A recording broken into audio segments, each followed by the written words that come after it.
Clones on clones on clones. Honestly, there are so many amazing and bizarre clones, I already know I'm going to need a follow-up for this list. Welcome back, Nerd Squad. I'm your host Amanda McKnight, and this is Top 10 Nerd. Join me as we count down the top 10 weirdest Marvel Comics clones. And if you want more clones, you know what to do. Shout it out in the comments below. Now, let's get counting. Number 10, Stryfe. Stryfe is a pretty weird dude, especially as he's the exact staple of an evil clone. You know when people tell you they have an evil clone and it wasn't them, but often in stories no one believes them? This is actually what Stryfe is for Cable.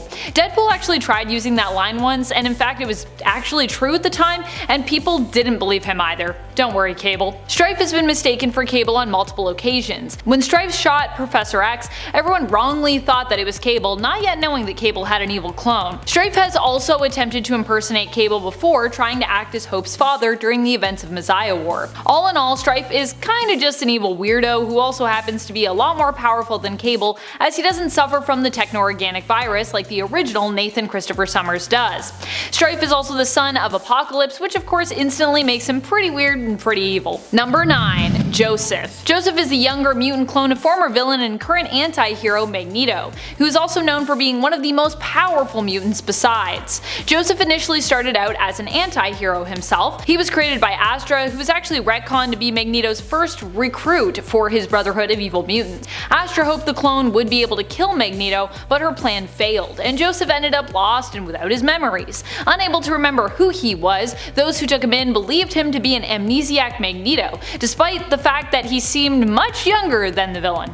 Initially, Joseph sacrificed himself to save the world from Magneto, but he would later be brought back by Astra, only to become a villain and a new leader of his own Brotherhood. And friends, before we move on to this next spot, if you are loving this list and like I said you want more clones, you know what to do. Hit that like button, comment down below, and why not share for your friends that also love clones. Number 8. Mr. Sinister's Chimera. Granted, this at least wasn't as weird as I thought it could be. I was expecting it to get a lot weirder. Still, this clone was startling enough that the Hellions, specifically Empath, were forced to take it down. As was alluded to in Incoming, Sinister was hell-bent on creating a super powerful mutant that would be a Chimera, a blend of multiple genes. Even though he was technically sworn as a member of the Quiet Council and in general as a citizen of Krakoa to perform no more cloning. But you know Nathaniel Essex, Sinister's got a clone. Hence, in the Hellions issue number 15, we finally got to meet Mr. Sinister's newest creation and his pride and joy. This Chimera was a blend of Sinister and his Iraqi rival Tarn the Uncaring, which I gotta say is a pretty weird yet epically powerful combo, making his Chimera one of the most powerful mutants out there and an Omega level mutant clone. Number 7. Kaine Parker. Kaine was a defective clone of Peter Parker, one of the multiple created by the villain Jackal. Kaine, unlike clone Ben Reilly though, was seen as being more villainous, or at least more questionable when it came to his methods. Kaine has always been known for having less of a moral compass and is also often associated with a more moody look with his long flowing locks. His signature ability is the Mark of Kaine, which is actually the same ability that allows Spider-Man to wall crawl. For Kaine though, the little spider-like hooks on his hands are more abrasive, which means that he can actually lay his hands on someone and use them to burn his victims. It's like the opposite of laying hands in D&D. Number 6. Linda the Duck. You guessed right, even Howard the Duck has a clone in the Marvel Universe. Linda the Duck was actually created along with another character's female version. The Collector is the one responsible for her creation, apparently making her for reproductive and potentially breeding purposes. That's a whole can of worms that I really don't want to open up on the internet, but I suppose you could if you so chose. Linda would end up escaping the Collector and traveling back in time to before she ever existed or before she ever escaped, meaning that no one was looking for her at that time, so she could live her life safely. A pretty smart plan for staying hidden and operating under the radar. Number 5. Shocket Raccoon. Somehow Linda's partner in crime, Shocket Raccoon, is an even more surprising clone to me. Shocket Raccoon is, you guessed it, the female clone version of Rocket Raccoon. She was also created for reproductive, potentially breeding purposes. Shocket, along with Linda, also escaped the Collector's collection after being made by Taneleer Tivan. However, it was only due to assistance from the Gatherer D3X that they even got out at all. Gatherer D3X was instructed to put them back into cryogenic stasis, but actually rebelled against his master and decided to escape alongside Shocket and Linda. Sadly, it wouldn't work out too well for him in the end, but Shocket and Linda are still probably good. They might be in another universe though now. Number 4. Kindred. In a masterful turn of events, it was revealed that Kindred's true identity was actually more complicated than just being Harry Osborn. Instead, Kindred was really two different people, Gabriel and Sarah Stacy, the illegitimate children of Norman Osborn and Gwen Stacy. Dun dun dun! But there was even an added twist on that reveal. I know, how shocking.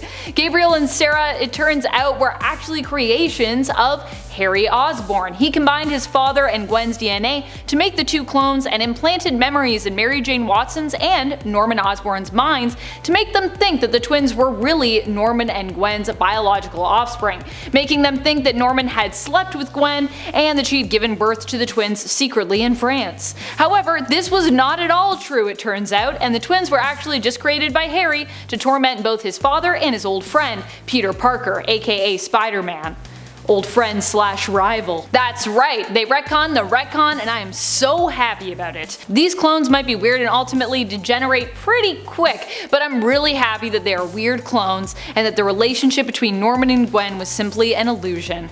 Thank you Mysterio, thank you Harry, thank you Nick Spencer. Number 3. Harry Osborn. And surprisingly, Kindred wasn't even the weirdest clone for me, involved in the most recent Spider-Man plot, which wraps up Nick Spencer's run on The Amazing Spider-Man. Harry Osborn also ends up having a clone, and it's revealed that the version of him that was locked up this whole time is the real Harry.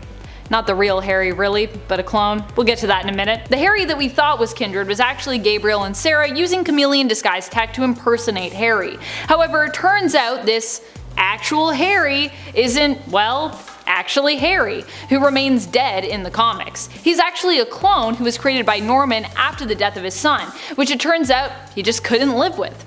He made it appear as though Harry had actually survived due to him being exposed to the Goblin Serum. In the end, Harry realizes that he's a clone, coming to terms with the fact that he was the one behind the plot to create Gabriel and Sarah in order to hurt both Norman and Peter. He chooses to make amends and ultimately sacrifices himself, but in the end, at least he gets closure for doing so, finally able to confess his misdeeds and redeem himself once and for all. Bye, Harry clone. You will be missed. Number 2. Captain Zolandia. Captain Zolandia is the really messed up mutated clone of Steve Rogers, and he's not the only mutated clone that Arnim Zola goes on to create in Dimension Z, or Dimension Z depending on where you're watching. He claims to have all the memories of Captain America, and while beating him up uses these memories to torment Steve, trying to plant seeds of self-doubt in regards to Rogers' heroic beliefs and mission. Captain Zolandia would also go on to become the leader of the Unvengers team as well, which is a team that also features other messed up clones of other main Avengers team members. Look under your seat! Everyone gets a mutated clone. You get one, and you, and you! Mutated clones for everybody. Number 1. Ian Rogers. Ian is a clone of both Arnim Zola and Steve Rogers. He's like Captain Zola's clone baby, I guess. He was initially created by Arnim Zola in Dimension Z, which is where Cap found the test tube baby and rescued him. Cap would spend years trapped in that dimension with Ian and would kind of raise him as his own son. However, Ian would be kidnapped by Zola and ultimately brainwashed against Cap. Oh no!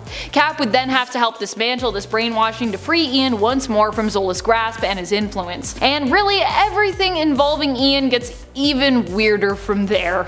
He would eventually go on to take up the name Nomad and for a time would become the ally and partner of Sam Wilson's Captain America. Who are some of your favorite Marvel clones? Which clones do you think are the most weird? And what makes a clone weird to you? Is it just them being a clone that's weird? Let us know your thoughts in the comments below. This has been Top 10 Nerd and I'm your host Amanda McKnight. Thank you so much for watching. Until next time, you stay nerdy, YouTube.